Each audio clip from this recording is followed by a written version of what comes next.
యేసుక్రీస్తు నామములో మీ అందరికీ శుభములు. ఈరోజు మనము లూకా సువార్త నుండి ప్రశ్నలు మరియు సమాధానములు తెలుసుకుందాం. 1. యేసు యెరికో పట్టణము సమీపించినప్పుడు త్రోవ ప్రక్కన కూర్చొని భిక్షమెత్తుకునేవాడు ఎలాంటివాడు? జవాబు: యేసు యెరికో పట్టణము సమీపించినప్పుడు ఒక గుడ్డివాడు త్రోవ పక్కన కూర్చొని భిక్షమడుగుకుంటాడు. 2. గుడ్డివాడు ఏమి విన్నాడు? జవాబు: జనసమూహము దాటిపోవచ్చున్న చప్పుడు విన్నాడు. 3. గుడ్డివాడు జనసమూహము దాటిపోవచ్చున్న చప్పుడు విని అక్కడ వారిని ఏమి అడిగాడు? జవాబు: జనసమూహము దాటిపోవచ్చున్న శబ్దము వస్తున్నది, ఎవరు వచ్చారు అని అక్కడ వారిని అడిగాడు. 4. గుడ్డివాడు ఎవరు వచ్చారు అని అడిగిన ప్రశ్నకు అక్కడి వారు గుడ్డివానికి ఏమి చెప్పారు? జవాబు: నజరేయుడైన యేసు ఈ మార్గమున వెళ్ళుచున్నాడని గుడ్డివానితో అక్కడి వారు చెప్పారు. 5. అప్పుడు గుడ్డివాడు ఏం చేశాడు? జవాబు: యేసు, దావీదు కుమారుడా, నన్ను కరుణించమని గుడ్డివాడు కేకలు వేసెను. 6.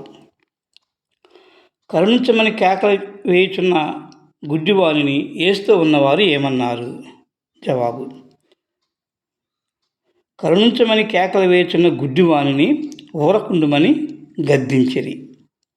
7. యేసుతో ఉన్నవారు ఊరకుండుమని గద్దింపగా గుడ్డివాడు ఏం చేసెను?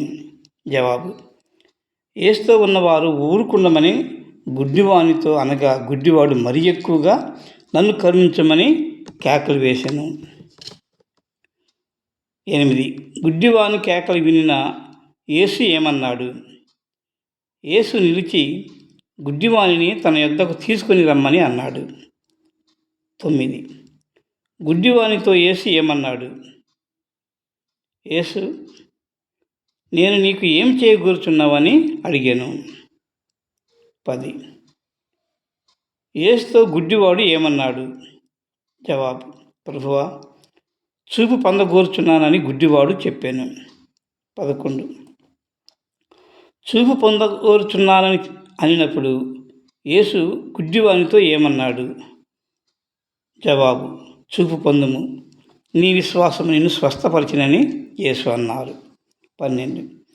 యేసు నీ విశ్వాసం నిన్ను స్వస్థపరిచిననగా గుడ్డివాడు ఏమి పొందెను? జవాబు: నీ విశ్వాసం నిన్ను స్వస్థపరచెను అని యేసు అనగానే గుడ్డివాడు చూపు పొందెను. 13. చూపు పొందిన గుడ్డివాడు ఏం చేసెను? జవాబు: చూపు పొందిన గుడ్డివాడు దేవుని మహిమపరచుచు యేసును వెంబడించెను. గుడ్డివాడు చూపు పొందుట చూచిన ప్రజలు ఏం చేసిరి? గుడ్డివాడు చూపు పొందుట చూసిన ప్రజలు దేవునికి స్తోత్రము చేసిరి. ముఖ్యంగా ఈ 18వ అధ్యాయంలో యేసుక్రీస్తు వారు చెప్పినవి ఏంటంటే, ముఖ్యంగా విసుకక ప్రార్థన చేయవలెను అనేది చెప్పారు. దానికి అన్యాయస్తుడైన న్యాయాధిపతిని గురించిన ఉపమానం చెప్పారు. మరి విధవరాలు విసుకక అన్యాయస్తుడైనటువంటి న్యాయాధిపతిని అడగగా ఆ న్యాయాధిపతి త్వరగా విధవరాలకి న్యాయం తీర్చాడు. అలాగే తనను అడుగు ప్రతివానికి వాని క్రియల చొప్పున ప్రతివానికి దేవుడు న్యాయం తీర్చును. విసుకక ప్రార్థన చేయటం వలన మీరు అడుగునది మీకు సమకూర్చును.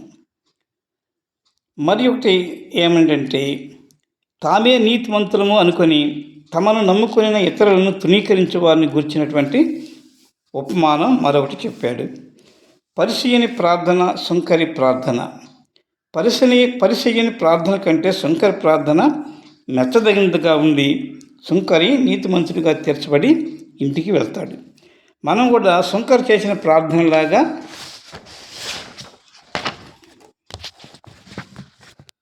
భయం కలిగి పూర్తి విశ్వాసంతో పాపినైన నన్ను కరుణించుమని తనను తాను తగ్గించుకొని నీతిమంతునిగా తీర్చబడవలెను.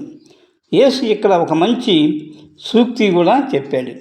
అదేమిటంటే, తనను తాను హెచ్చించుకునేవాడు తగ్గించబడను, తనను తాను తగ్గించుకునేవాడు హెచ్చింపబడును. మరియు చిన్న బిడ్డల లాంటి మనస్తత్వం గలవారు దేవుని రాజ్యంలో చేరతారు అని చెప్పాడు. మరియు నిత్య జీవం పొందాలంటే ఆజ్ఞలను అనుసరించాలి అని యేసు చెప్పాడు.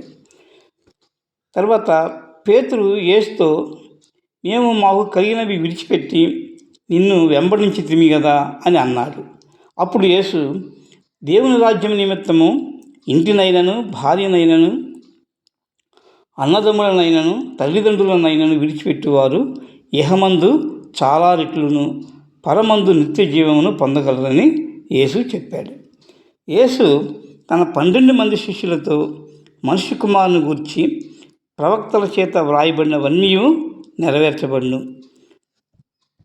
యేసు అన్యజనులకు అప్పగింపబడును, వారు యేసుని అపహసించి కొట్టి సిలువ వేయబడి చంపుతారు అని చెప్పాడు. తిరిగి 3వ దినమున లేస్తారు అని చెప్పాడు. వారు యెరూషలేమునకు వెళుచు యెరికో పట్టణం సమీపించినప్పుడు